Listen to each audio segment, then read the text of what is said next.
seguimos avanzando aquí en Informativo Sarandí. Valeria, vamos a recibir ahora con gran gusto a Daisy Iglesias, consejera electa por los docentes en el Codicen de la ANEP. Daisy, ¿qué tal? ¿Cómo te va?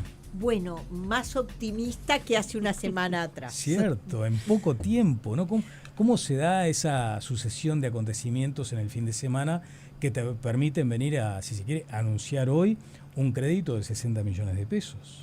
Bueno, en primer lugar informarles que el presupuesto que se considera en diputados es el del Poder Ejecutivo. O sea, como ya sabemos, por más que los entes autónomos presenten otros presupuestos, se trata el del Ejecutivo, que es el que está financiado. Y sobre todo en el caso de la ANEP, que no tiene forma de financiamiento propio, no es ente recaudador. Y había un tema, está mal dicho, hay un tema presente en las aulas de todo el país, que es lo que nosotros llamamos la inclusión, o sea, la integración a las aulas regulares de estudiantes que presentan características particulares. Esto no se da solo en primaria es la que tiene más trayectoria desde mediados del siglo XX en atender estas situaciones, y secundaria y YouTube es novedoso.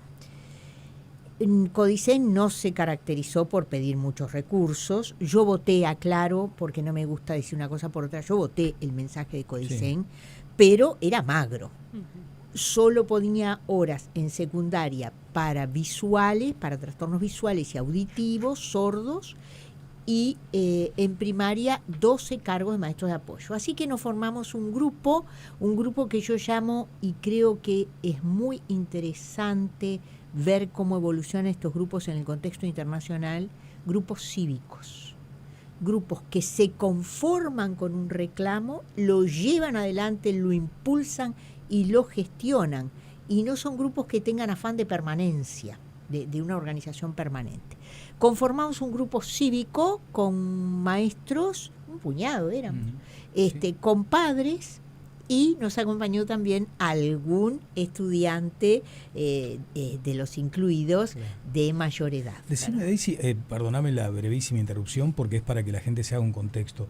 ¿No te resulta incómodo integrar un grupo cívico? Porque pueden decirte, sí, pero ¿y cómo? ¿Y estás reclamándote a ti mismo, reclamándole al organismo al que perteneces? No, yo le reclamo, yo por reclamo ante quien sea. El organismo al que pertenezco escuchó mi reclamo, porque primaria no pedía cargos de maestros, y mi insistencia en Codicen determinó que se indicara, créense cargos de maestros. Así que allí reclamé. Y luego de eso, ante el Parlamento, no está en juego solo lo de Codicen. A mi modo de ver, Codicen tenía que haber salido a reclamar lo propio. O sea, no solo ir a una sesión, y ahora después les voy a decir por qué, sino también haber hecho sentir su voz en lo que proponía como propio. Yo hubiera esperado eso. Eso no se da, yo tomé un camino parcial, y el reclamo era ante diputados para compensar una situación que es necesario compensar, por supuesto, en conjunto con otra gente. No transgredimos nada, simplemente nos conformamos, nos presentamos y dijimos, aquí estamos. Y Daisy, para que quede claro también, me parece importante, vos decías, hablando de inclusión, estudiantes con características particulares, ¿de quién estamos hablando? Estamos hablando de discapacidad intelectual, estamos hablando de trastornos socioemocionales, estamos hablando de trastornos del espectro autista. No digo del espectro psicótico porque ya los incorporé en la otra categoría. Estamos hablando de trastornos socioemocionales en el sentido de problemáticas de conducta, hiperactividad, conductas agresivas, conductas disruptivas. Estamos hablando de estudiantes con trastorno orgánico, en este caso puede ser también vinculaciones al parálisis cerebral. ¿Y quién define esa condición? Esa condición se define médicamente. ¿verdad? En todos los casos. En todos los casos, el trastorno orgánico está diagnosticado, tiene instituciones especiales, pero también hay chicos con dificultad de movilidad, por ejemplo, en silla de ruedas, que asisten a los centros comunes. Sordos es una condición orgánica. Me refería visuales. de pronto a cuestiones un poco más donde sea más compleja una definición. El trastorno del espectro autista corresponde a un sector de la salud, lo ven los pediatras, lo ven los psicólogos, lo ven los psiquiatras, lo ven los neurólogos. Claro. O sea, hay mucho, hay territorios específicos de diagnóstico. Las conductas de carácter de transgresión social, disruptivas, también son vistas y atendidas por los equipos de salud mental, ¿verdad? Exacto. O sea, no es un diagnóstico que haga uno. Las escuelas especiales no dicen voy a tomar por ejemplo, las que hay, ¿verdad? Porque también te dicen que muchas veces se sienten marginados, que acuden algunas personas con esas dificultades que acabas de mencionar, los padres, las madres, acuden a escuelas que por distintas razones no les dan cabida. Bueno, hoy el tema no está solo en las escuelas, está en las escuelas y en los liceos. Y hay situaciones en las cuales el terreno de las características particulares, de las situaciones de discapacidad, no son homogéneos. Tiene una gran variabilidad. Tú puedes encontrar estudiantes del trastorno del espectro autista integrados adecuadamente en otros grupos de chicos que no tienen trastorno del espectro autista, y encuentras otros que deambulan por el patio y su conducta es deambular. Entonces hay casos en los que tú requieres intervenciones especializadas para que ese chico aprenda lo que él debe aprender y para que tenga las metodologías adecuadas a su situación. Pongo un ejemplo simple, pero no para aburrirlos con esto. Tú no te vinculas corporalmente de igual manera con un chico del trastorno autista que con un chico del trastorno socioemocional disruptivo. En un caso el tocar produce una crisis, el tocar, el abrazar, el acariciar produce una crisis, y en el otro tú debes continentar a través de tomar de la mano, de tomar del brazo. Esto lo pongo como ejemplo para que se vea la variabilidad de situaciones. Hay estudiantes del trastorno del espectro autista que, bueno, yo trabajé con uno particularmente, hijo de unos amigos, que no leía en primer año, y yo lo atendí unos 2 meses, y le digo, este chico va a leer de todo, porque tenía un buen nivel de desempeño, y hoy trabaja como traductor a nivel de Naciones Unidas. Entonces, y te encuentras otros que también fueron alumnos míos, que siguen con complejidad en la comunicación oral, que siguen con complejidad en el caminar, que siguen con complejidad en el control de esfínteres. O sea, tú tienes una gama enorme. Y muchas veces lo que se da es que hay situaciones de carácter muy disruptivo. Hay varias ahora instaladas en distintas escuelas donde la misma característica del alumno hace que otros papás sientan que están en riesgo físico sus hijos porque golpean, pegan. Entonces, no toda situación es igual, la educación debe llegar a todos, y para que llegue a todos y adecuadamente, una de las cosas que nosotros decíamos es, se precisan manos. Porque aun cuando tú tengas a los estudiantes con características particulares integrados en los grupos llamados regulares, tú muchas veces necesitas un maestro que complementa. Yo siempre ponía como ejemplo la situación en Finlandia. En Finlandia había 3 docentes para un grupo. El docente del curso, el docente que atendía a aquellos que por alguna causal no seguían la enseñanza de los contenidos que se estaban impartiendo y ayudaba a veces con alguna estrategia particular, y otro docente en un aula contigua donde atendía en un programa especializado en algunas disciplinas a aquellos estudiantes que no adquirían determinado tipo de conocimientos. Yo he visto y me ha dolido mucho situaciones de chicos de 12 años que los maestros insisten en que lea el español. Entonces están con sus 12, 13 años tratando de ver mesa, puerta, pero él no va a leer eso. Él va a leer símbolos, él va a leer señales, él va a leer gestos, él va a leer imágenes.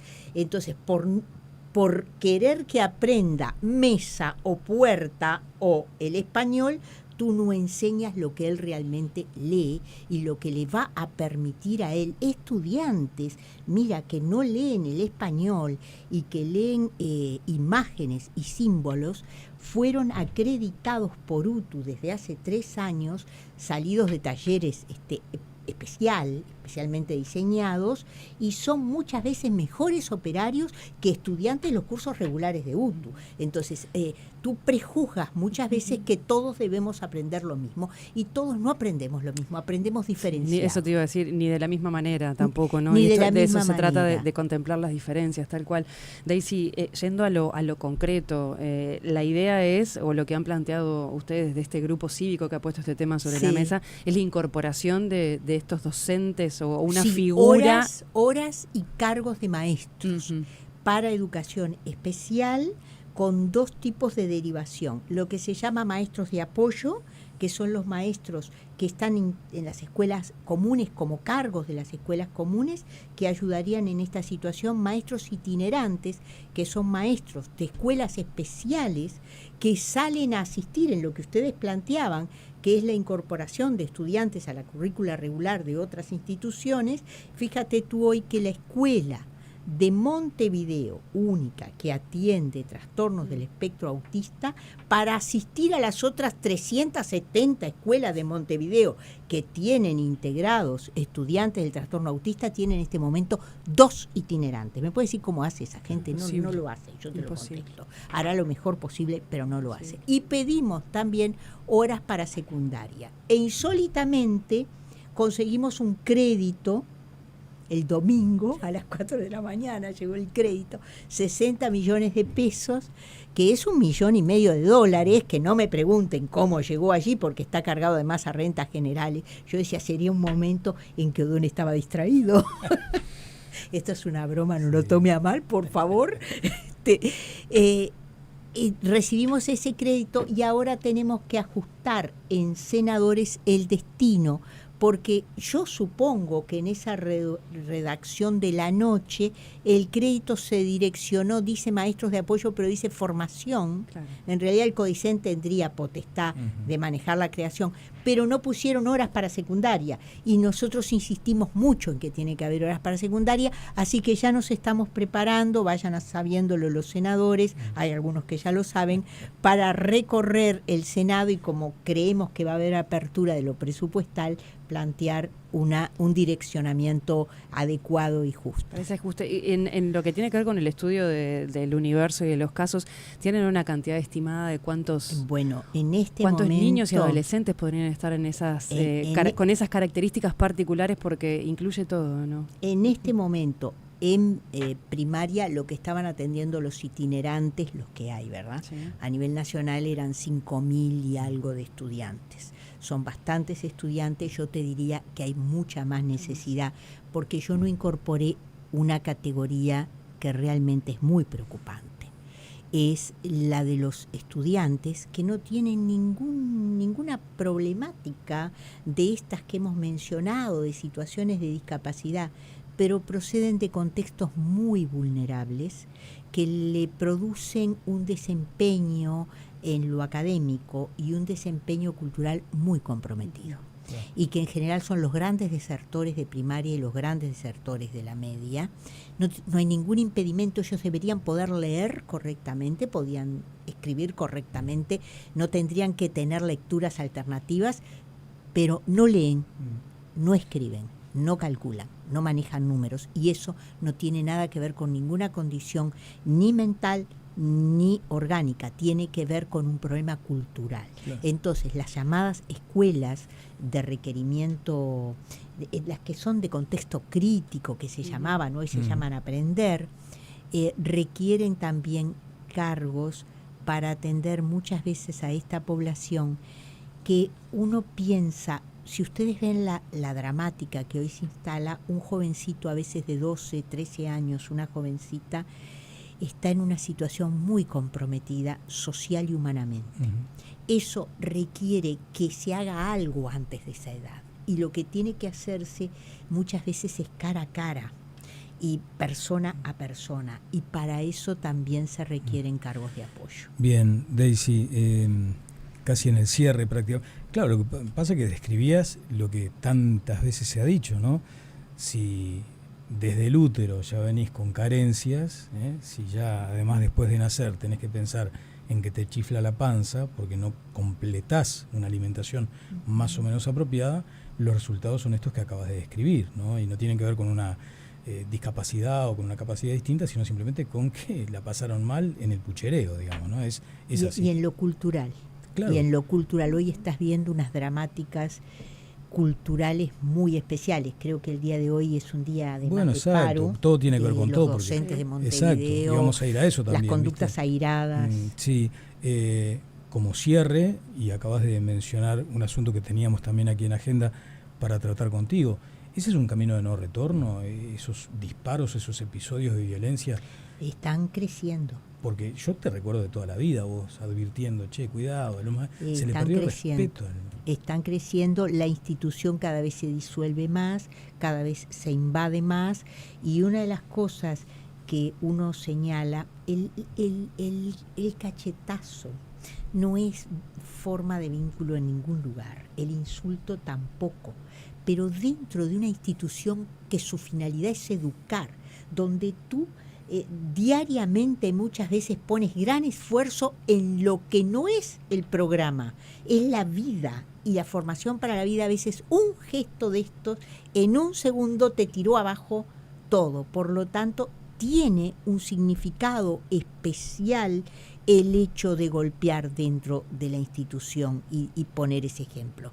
Y en algún momento, cuando yo estaba en la Asociación de Maestros, habíamos conseguido hasta el apoyo de el fútbol, de equipos de fútbol que habían salido a la cancha con un cartel que decía no peguen en la escuela, o algo parecido, porque nos preocupa a todos esa situación. Hoy justamente hablaba con Paola López de ADEMU Montevideo, y ella planteaba un escenario que trasciende lo que pueden ser estas agresiones de madre, padre a docentes, que también están sufriendo agresiones por redes sociales, amenazas, insultos y demás. Y planteaba una preocupación que va en aumento cada vez más. La agresión por redes sociales seguramente el sindicato la tenga más clara que lo que yo la tengo. Puede sí existir, como existe en cualquier campo. Sí, claro. Seguramente no escapa a la realidad. Pero otra cosa es que hay un salto cuando yo paso al acto, claro, cuando yo entro a la institución y golpeo. Respecto a este tema, yo recogía en un libro, se llama Cultura, Profesorado y Posmodernidad, de Andy Hergrace, que es un académico bastante conocido, está entre Inglaterra y entre Canadá, allí, que decía cosas hace de esto 30 años. Y escribía en este libro, la educación podría considerarse la papelera de la sociedad en algunos momentos, porque en ella se deposita lo que se sabe que no tiene solución y otras cuestiones que se sabe son muy complejas de solución. Y agregaba que no encontraba mucha gente que quisiera hacer algo con la economía, lo dice así, hay poca gente que quiera hacer algo con la economía, sin embargo todos, decía, políticos, medios de prensa, comunidad en general quiere hacer algo con la educación. Entonces, pienso que el pensamiento de Hergrace te posiciona como en las distorsiones que tenemos al mirar la realidad, porque muchos de estos temas tienen que ver con lo económico, aunque yo hoy estoy más en la categoría de lo cultural. Daisy Iglesias, muchas gracias como siempre por tu amabilidad. Por favor, ha sido un placer. Gracias a ustedes. Muchas gracias, Daisy, por venir.